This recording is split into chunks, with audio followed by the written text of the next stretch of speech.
লাখো মানুষের ভিড়, হাজার হাজার প্রকাশক আর জ্ঞানের এক বিশাল সমুদ্র। জার্মানির ফ্রাঙ্কফুর্ট বইমেলার পর বিশ্বের অন্যতম বৃহৎ বইমেলা অনুষ্ঠিত হয় মিশরের কায়রোতে। আমরা কথা বলছি আরব বিশ্বের সবথেকে বৃহত্তম বইমেলার সামনে থেকে, যেটি কায়রো ইন্টারন্যাশনাল বুক ফেয়ার 2026। এখানে রয়েছে আল আজহার বিশাল উপস্থিতি। এটা করা হচ্ছে আল আজহার যে মসজিদের যে থিম, সেই থিম অনুযায়ী করা, আপনারা দেখতে পাচ্ছেন। আমরা এখন অবস্থান করছি ইজিপ্ট ইন্টারন্যাশনাল এক্সিবিশন সেন্টারে। বিশ্বের বিভিন্ন দেশের প্রকাশনা সংস্থা, এমনকি বেস্ট সেলার বইয়ের তালিকায় স্থান পেয়েছে বাংলাদেশি লেখকদের বইও। এবারের বইমেলায় বেস্ট সেলার তালিকায় রয়েছে বাংলাদেশি লেখকদের বই, যেখানে বই শুধু জ্ঞানের উৎস নয়, একটি সভ্যতার গল্পও বলে।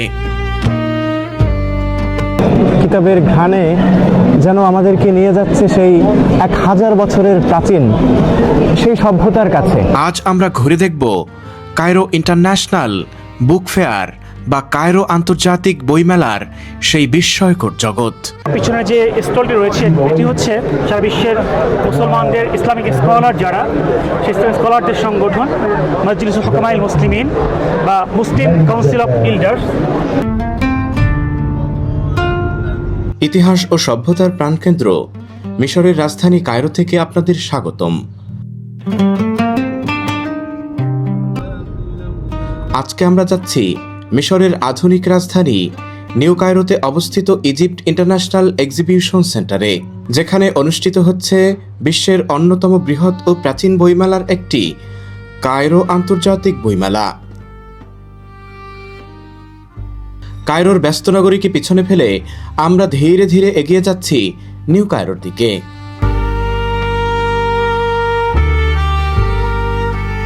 এক সময়ের বিস্তীর্ণ মরুভূমির বুকে গড়ে ওঠা এই আধুনিক শহর আজ মিশরের উন্নয়ন ও ভবিষ্যতের পরিকল্পনার এক অনন্য প্রতীক। এখন আমাদের গন্তব্য ইজিপ্ট ইন্টারন্যাশনাল এক্সিবিশন সেন্টারে। এটি শুধু মিশর নয়, মধ্যপ্রাচ্যের অন্যতম বৃহৎ প্রদর্শনী কেন্দ্র। প্রায় 3,11,000 বর্গ কিলোমিটার এলাকা জুড়ে নির্মিত এই বিশাল কমপ্লেক্স সারা বছর জুড়ে অনুষ্ঠিত হয় আন্তর্জাতিক মানের বিভিন্ন প্রদর্শনী ও সম্মেলন।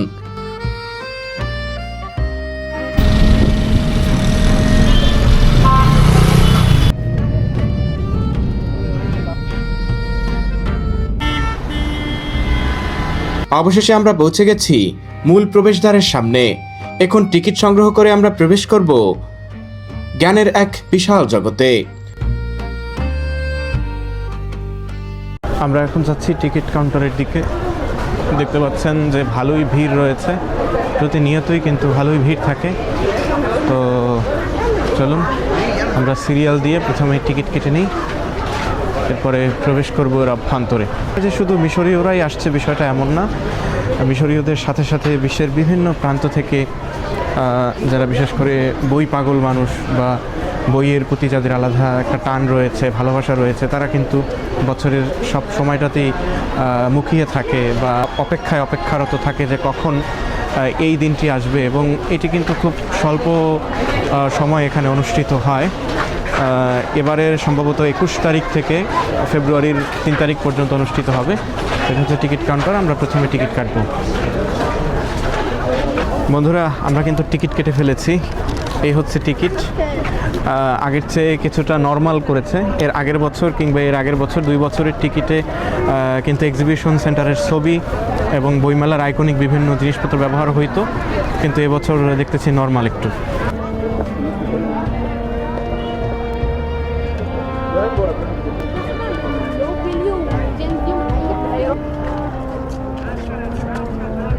বন্ধুরা, টিকিট সংগ্রহ করা শেষ।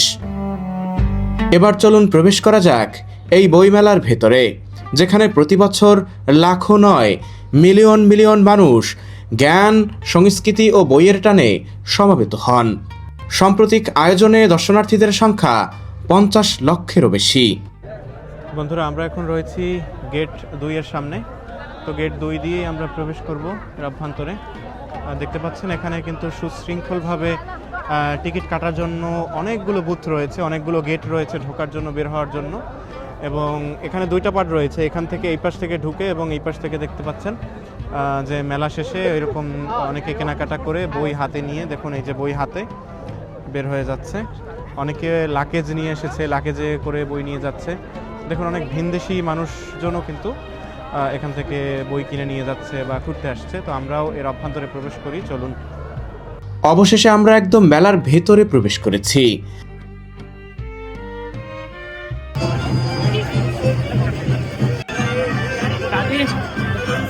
চারদিকে সংস্কৃতি ও জ্ঞানচর্চার এক প্রাণবন্ত পরিবেশ। চলুন ঘুরে দেখি কেন কায়রো আন্তর্জাতিক বইমেলাকে আরব বিশ্বের সবচেয়ে গুরুত্বপূর্ণ সাংস্কৃতিক আয়োজনগুলোর মধ্যে একটি বলা হয়। আরব বিশ্বের সবচেয়ে বৃহৎ বইমেলা এবং জার্মানির ফ্রাঙ্কফুর্ট বইমেলার পরেই বিশ্বের দ্বিতীয় বৃহৎ বইমেলা থেকে আমরা এখন অবস্থান করছি ইজিপ্ট ইন্টারন্যাশনাল এক্সিবিশন সেন্টারে, যেখানে ৮০,০০০ বর্গ কিলোমিটার এলাকা জুড়ে উদযাপিত হচ্ছে বিশ্বের দ্বিতীয় বৃহৎ বইমেলা এবং আরব বিশ্বের সর্ববৃহৎ বইমেলা। যে বইমেলা নাগিব মাহফুজকে ডেডিকেটেড করে বছর আয়োজন করা হয়েছে, আমরা সেই বইমেলার অভ্যন্তরে প্রবেশ করব। আমরা কথা বলছি আরব বিশ্বের সবথেকে বৃহত্তম বইমেলার সামনে থেকে, যেটি কায়রো ইন্টারন্যাশনাল বুক ফেয়ার 2026। আমরা দাঁড়িয়ে আছি সাহারা মরুভূমির মাঝে অবস্থিত ইজিপ্ট ইন্টারন্যাশনাল এক্সিবিশন সেন্টারে। আপনারা পিছনে দেখতে পাচ্ছেন এখানে প্রায় 8টি হল, এখান থেকে শুরু করে এই পাশ পর্যন্ত, যেখানে সারা বিশ্বের প্রায় 80টি দেশ থেকে 1450টি লাইব্রেরি বা প্রকাশনা সংস্থা যা অংশগ্রহণ করেছে এবারে বইমেলাতে। ইতিহাস, জ্ঞান আর সংস্কৃতির এক মহাসম্মেলনের নাম কায়রো আন্তর্জাতিক বইমেলা। মিশরের আধুনিক রাজধানী নিউ কায়রোতে অবস্থিত ইজিপ্ট ইন্টারন্যাশনাল এক্সিবিশন সেন্টারের বিশাল প্রাঙ্গণে আজ আমরা উপস্থিত হয়েছি মধ্যপ্রাচ্যের বৃহত্তম এবং বিশ্বের অন্যতম গুরুত্বপূর্ণ বইমেলার ভিতরের চিত্র আপনাদের তুলে ধরতে। প্রতি বছর লাখো নয়, মিলিয়ন মিলিয়ন পাঠক, গবেষক, লেখক এবং প্রকাশকদের পদচারণায় মুখর হয়ে ওঠে এই প্রাঙ্গণ। 1969 সালে যাত্রা শুরু করে এই বইমেলা আজ বিশ্বের অন্যতম প্রাচীন ও প্রভাবশালী বইমেলায় পরিণত হয়েছে। অনেক আন্তর্জাতিক গণমাধ্যম একে জার্মানির ফ্রাঙ্কফুর্ট বইমেলার পর বিশ্বের দ্বিতীয় বৃহৎ বইমেলা হিসেবে উল্লেখ করেছেন।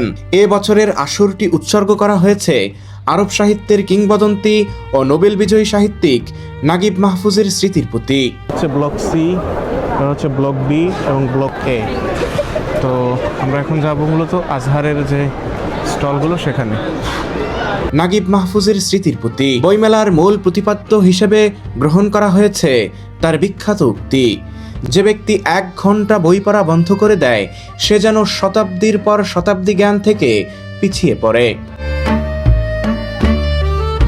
এ বিশাল আয়োজনে অংশ নিয়েছে 80টিরও বেশি দেশ এবং 1300-রও অধিক প্রকাশনা প্রতিষ্ঠান।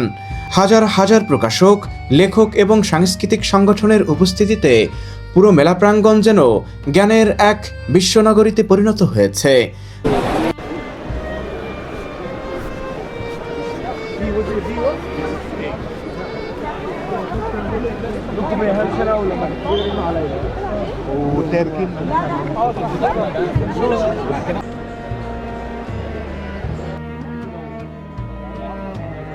যে স্টলটি রয়েছে এটি হচ্ছে সারা বিশ্বের মুসলমানদের ইসলামিক স্কলার যারা, সেই স্কলারদের সংগঠন মজলিসুল হুকামাইল মুসলিমিন বা মুসলিম কাউন্সিল অফ এল্ডার্স, এবং যেখানে একজন ইসলামিক স্কলার তিনি এখানে দর্শ দিচ্ছেন, এবং সে পাশাপাশি আমরা এখানে দেখতে পাচ্ছি লাইব্রেরি। এই সংস্থা থেকে প্রকাশিত বিভিন্ন গুরুত্বপূর্ণ কিতাবগুলো এখানে বিক্রি হচ্ছে, এবং সেই সাথে এখানে আল আজহার বিশ্ববিদ্যালয়ের স্টল, শুধু স্টলই নয়, পুরো বিশ্ববিদ্যালয় আমি মনে করি এখানে গুটিয়ে এখানে আনা হয়েছে। কারণ এখানে রয়েছে শিশুদের কর্নার থেকে শুরু করে বড়দের কর্নার, ক্যালিগ্রাফি, ফতোয়া বিভাগ, দর্স বিভাগ, আর্ট বিভাগ এবং বিভিন্ন গবেষণাগার, বিভিন্ন হচ্ছে লাইব্রেরি প্রদর্শন স্টল। আমরা একটু ঘুরে দেখার চেষ্টা করি আল আজহার স্টল কী কী আছে। এটা কিন্তু একটা আজহার মসজিদের থিমের উপরে করা। আপনারা দেখতে পাচ্ছেন এই যে এখানে সবাই কিন্তু দাঁড়িয়ে দাঁড়িয়ে তাদের নাম, যার যে নাম সেগুলো তারা উপস্থাপন করে এখানে তারা কিন্তু ক্যালকুলেট করে নিতে পারছে।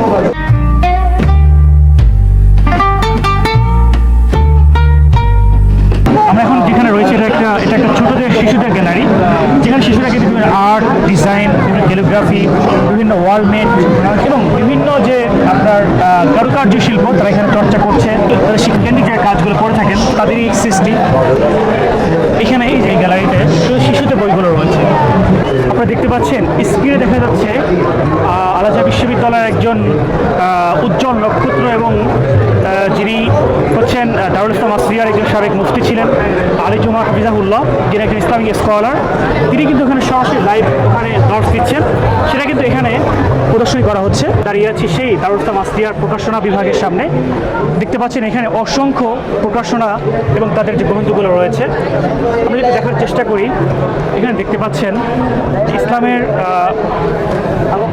বেসিক যে বিষয়গুলো রয়েছে প্রত্যেকটির উপরে ফতোয়া বিভাগের যে রায়গুলো বা তারা যে ফতোয়াগুলো এই দারুল ইসলাম আসরিয়া থেকে দেওয়া হয় সবগুলো রয়েছে। যেমন এখানে জিহাদের উপরে, তারপর এখানে কিতাবুস সিয়ামের উপরে, হজ আর ওমরার উপরে, এবং এখানে বিভিন্ন হচ্ছে আপনার কী বলে জানাজার উপরে, এবং কদায়া শাবাব এবং যুবকদের জন্য যে মাসলাগুলো, এবং হচ্ছে আমাদের কদা ফিকুল মুআসারা, ফিকুল মুকারেন কেন্দ্রিক যে ফতোয়াগুলো রয়েছে, এবং আমাদের যে বিভিন্ন সমাজের যে ফতোয়াগুলো বা রাষ্ট্রীয় যে ফতোয়াগুলো সবগুলো কিন্তু এখানে সুন্দর বই আকারে পাবলিশ করা হয়েছে। এখান থেকে সহজেই কিন্তু সবাই খুব সুলভ মূল্যে কিন্তু বই কিনতে পারে। আপনারা এখানে যে দেখলেন আমাদের সাবেক মুফতি ডক্টর আলী জুমা হাফিজাহুল্লাহ, তার এই যে মহাদারা বা গুরুত্বপূর্ণ দর্শক এখানে লাইভ এখানে হচ্ছে দেখতে পাচ্ছেন, যেখানে কিন্তু তিনি সরাসরি বিভিন্ন বিষয়ের উপর এখানে কথা বলছেন।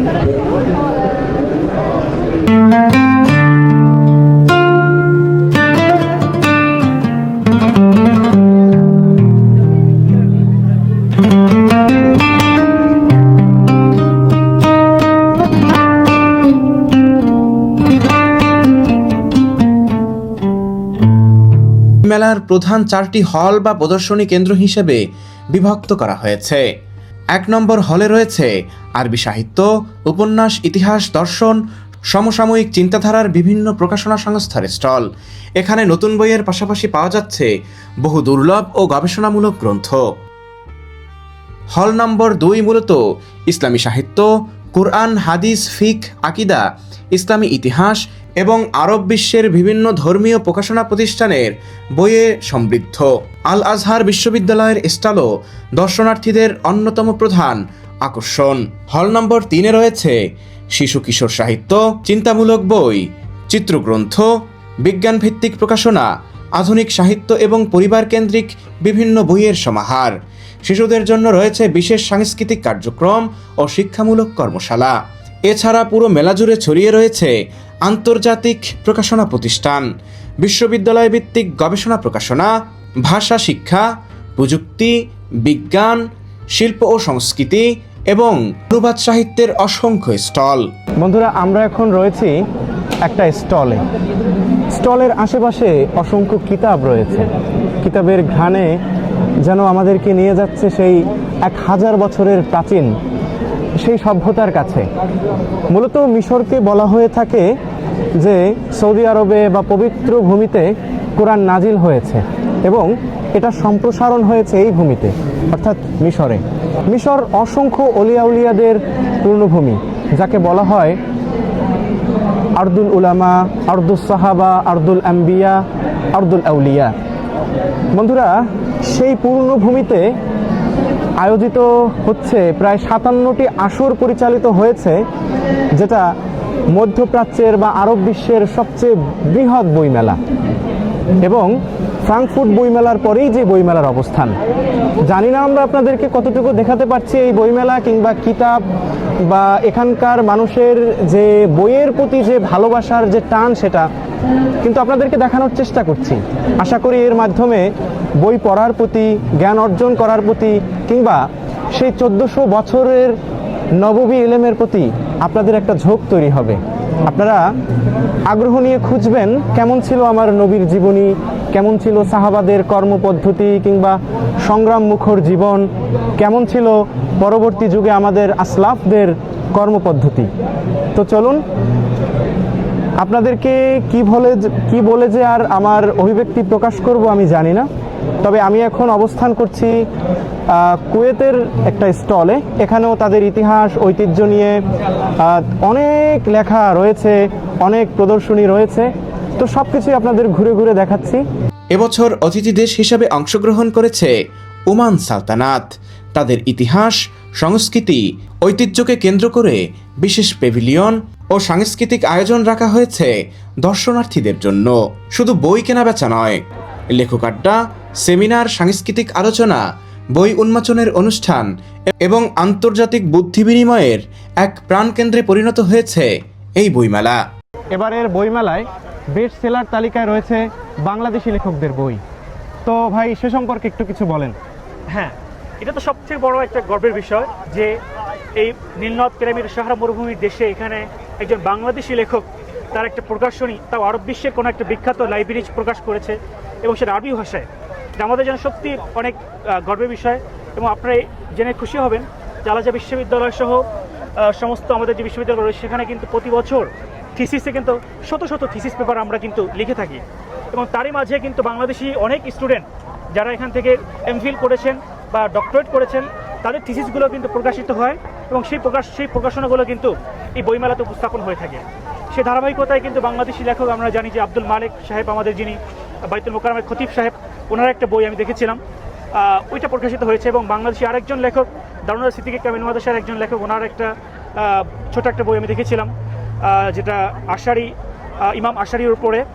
তো এই বিষয়গুলো আমাদের জন্য সত্যি প্রেরণাদায়ক এবং আমাদের মানে বহির্বিশ্বের কাছে বাংলাদেশের নামকে সমুজ্জ্বল করে। আমরা এখন যে কিতাবটা ধরে আছি এটা হচ্ছে আমাদের বাংলাদেশি একজন লেখকের কিতাব, আকিদাতুল ইসলামিয়া, ইমাম তিরমিজির উপরে লেখা। দেখেই ভালো লাগছে যে বাংলাদেশি কোনো লেখকের কিতাব, বিশেষ করে ইনি হচ্ছে আমাদের দারুন নাজাদের একজন সম্মানিত শিক্ষক।